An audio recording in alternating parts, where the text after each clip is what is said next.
Merry Christmas!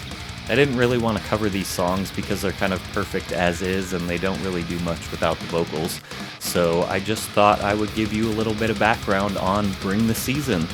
As an edgy teenager in the late 2000s who was just learning how to play the guitar, there was nothing cooler than the Trans-Siberian Orchestra. After being stuck with all the traditional and overplayed stuff for years, finally hearing Christmas metal was amazing. I really loved it, especially Carol of the Bells, so I recorded my own version of it in high school. In 2006, after I moved to Seattle and joined I Declare War, we did a version with vocals. It was really slow and it wasn't recorded very well.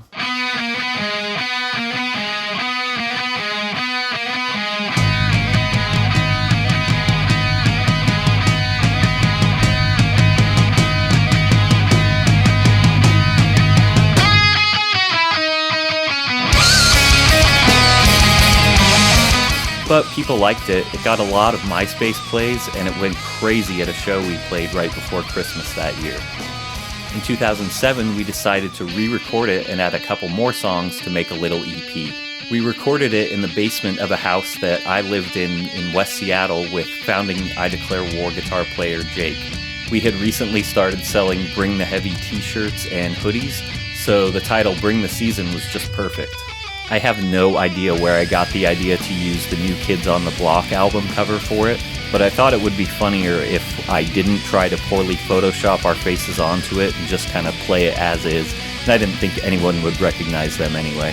The intro is directly from the South Park episode Mr. Hankey's Christmas Classics. Howdy-ho, folks! We're gonna do something a little bit different tonight. Instead of our normal thing, we're just gonna sit back and enjoy some holiday songs.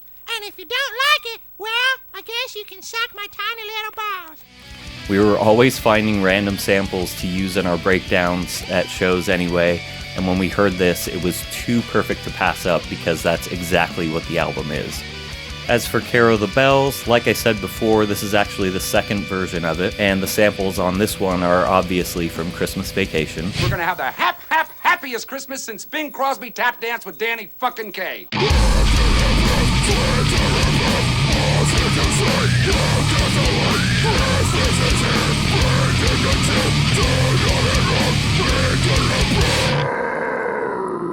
And when Santa squeezes his fat white ass down that chimney tonight, he's gonna find the jolliest bunch of assholes this side of the nut house.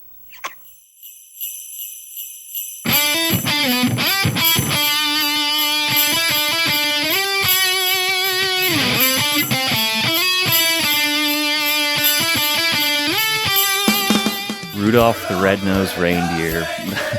This is probably the most unhinged of them all, in my opinion. It is just absolute chaos at every turn.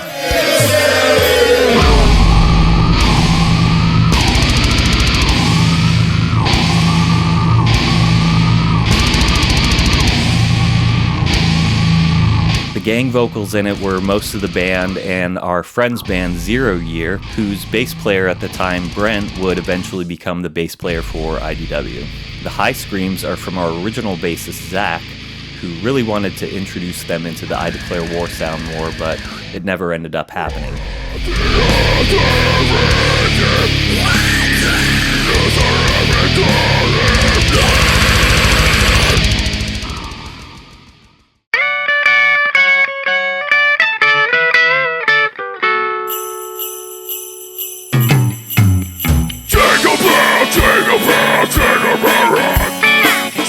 Jingle Bell Rock.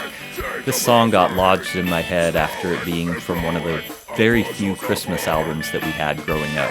I had the idea to kind of flip the thought of what a deathcore version of a song could be, so I decided we should just play it as straight as possible, but just have John doing vocals. I learned how to play the song with tabs as we were recording it, and I think it came out great. The singing was done by founding guitarist Jake. This one never fails to make me smile because obviously it's just over the top and stupid, but it always brings me back to living in that house with Jake. It was the early days of the band and we were just having fun. Everything was just fun, so it really means a lot to me. In 2023, Ryan from Been There, Seen That approached me and we put out this limited run of the album on CD. all 6 minutes of it. He even got ornaments made. And I know I've said it before, it's objectively stupid and it's not actually the art that I want to be remembered for, but it actually really means a lot that 18 years later, we're still talking about it because people love it. I get messages from people who say that they love putting it on at parties for unknowing friends and family. I can scroll through YouTube comments and see how much joy it gives people. It really means a lot to me that I can be part of people's Christmases. And with that, I'm going to leave you with a short cover of Auld Lang Syne, or as I like to call it, We're Here. This song means a lot to me thanks to John Green, and I will leave a link in the doobly-doo if you're interested in learning why.